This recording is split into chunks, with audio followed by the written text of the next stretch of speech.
আসসালামু আলাইকুম। আমি নিপা। আমি জাস্ট কিছু কথা বলবো।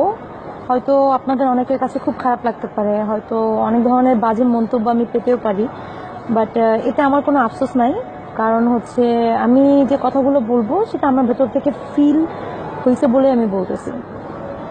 আহ, আমরা ইদানিং দেখতেছি যে বাবা মা নিয়ে, মনে করেন দেখা গেছে যে বাবা মা যখন বয়স হয়ে যায়, হুম, তখন তাদের আশ্রয় হয় বৃদ্ধাশ্রমে। ইদানিং এই জিনিসটা বেশি বেশি দেখতেছি।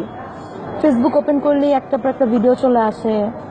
হ্যাঁ, আচ্ছা, আপনারা যারা বাবা মায়ের সাথে এগুলো করেন, তারা কি কখনো মনে করেন না যে একসময় আপনাদেরও যে একসময় বয়স হবে, আপনারা একসময় বাবা মা হবেন? যে বাবা মা আপনাকে এত কষ্ট করে বড় করছে, এত কষ্ট করে বড় করছে, যেটা আপনি কোনোদিন চিন্তাও করবেন না। হয়তো আপনি যখন নিজে বাবা মা হবেন তখন হয়তো আপনি বুঝতে পারবেন, তা বুঝবেন না তারা যে কি কষ্টগুলো করছে। কারণ আমাদের এখনকার যে জেনারেশন, এটা হচ্ছে সবচেয়ে জঘন্য জেনারেশন। হ্যাঁ, আর আমাদের আগে যেসব জেনারেশন ছিল ওগুলো সত্যিকারের বাবা মা, মানে ত্যাগ কাকে বলে এগুলা। আর এখনকার বাবা মারা তো মনে করেন জাস্ট নামের বাবা মা। তো আমাদের বাবা মা গুলো মনে করেন এত কষ্ট করে আমাদেরকে বড় করছে, তাদের প্রতি কি আমাদের কোনো দায়িত্ব নাই? কি করে আপনারা দায়িত্বহীন কি করে হয়ে যান? আমি একটা মেয়ে মানুষ হয়ে তো আমি এগুলো ফিল করতে পারি না। মানে নিজের বাবা মাকে রেখে, নিজের বাবা মা এত কষ্ট করে বড় করছে, এত কিছু করছে, আমাদেরকে লেখাপড়া করাইছে। হ্যাঁ, বাবা মা থাকতে বাবা মার কদর করেন। হয়তো বিয়ে করবেন, বউ পাবেন, গার্লফ্রেন্ড গেলে গার্লফ্রেন্ড পাবেন, বাপ মা গেলে কোনো দিন কেউ বলবে না যে হ্যাঁ আমি তোমার বাবা, আমি তোমার মা। আর পাবেনও না। এরা লাইফের খুব গুরুত্বপূর্ণ একটা পার্ট। আপনি এদেরকে সম্মান করে যান, আপনি এদের জন্য আপনার জীবন দিয়ে দেন। আপনি দেখেন লাইফে আপনি কি কি ক্রিয়েট করতে পারেন, কি কি হয় আপনার লাইফে শুধু এদেরকে সম্মান দিয়েই। এমন না যে মনে করেন আমি খুব দুধে ধোয়া তুলসী পাতা, তা না।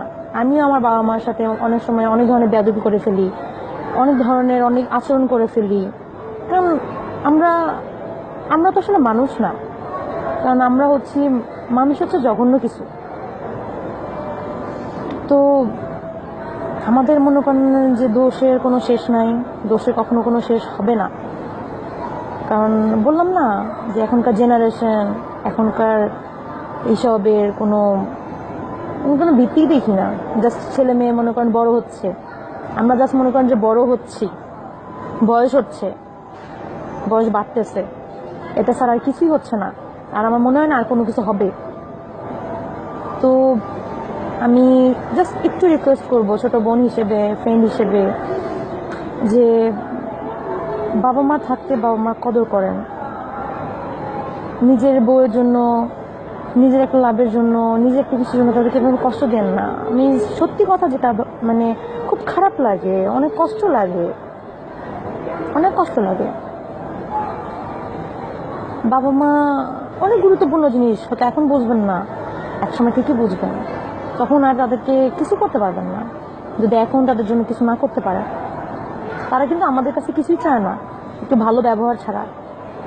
একসময় চিন্তা করছেন যে আমরা যখন ছোট ছিলাম তাদের ছাড়া আমরা কত অসহায় ছিলাম। যখন তাদের বয়স হয়ে যাবে তখন আমাদেরকে ছাড়া তারা অসহায় হয়ে যায়। এটা কি করে ভুলে যান আপনারা? মাঝে মাঝে অনেক ভিডিও দেখি যে শ্বশুর শাশুড়ির উপর অত্যাচার করতেছে। মানে কি বলবো, আমি চোখে পানি চলে আসে যে আমার বাবা মা না হোক, আমার হাজবেন্ডের তো সে বাবা মা, আমার ওয়াইফের তো সে বাবা মা। বাবা মা তো বাবা মাই, আব্বু আম্মু তো আব্বু আম্মুই, সেটা যারই হোক, তাদেরকে তো কোনোভাবে অসম্মান করা যায় না। আমি সত্যি খুবই খুবই সরি যদি কারো কাছে আমার কথাগুলো খারাপ লেগে থাকে। আমি কারো ব্যক্তিগত বা কোনো ধরনের কোনো কোনো কিছু পয়েন্ট আউট করে আমি কিছু বলতেছি না। আমি জাস্ট এর জন্যই বলতেছি যে জাস্ট বাবা মাকে একটু সম্মান দেন। সবাই আমরা বাবা মাকে খুব ভালোবাসি, আমরা জানি, বাট আসলে আমরা ভালোবাসি না, নিজেদের প্রয়োজনে আমরা তাদেরকে ব্যবহার করি। আমার কথা যদি কারো কাছে খারাপ লেগে থাকে, আমি এক্সট্রিমলি ভেরি সরি, আমাকে মাফ করবেন। আমি কাউকে খারাপ লাগানোর জন্য কিছু বলিনি, জাস্ট আমি এগুলো একটু শেয়ার করতে চাইছি, কারণ আমার কাছে ব্যাপারটা খুব খারাপ লাগে, এর জন্য। এর চেয়ে বেশি কিছু না। থ্যাংক ইউ, ভালো থাকবেন।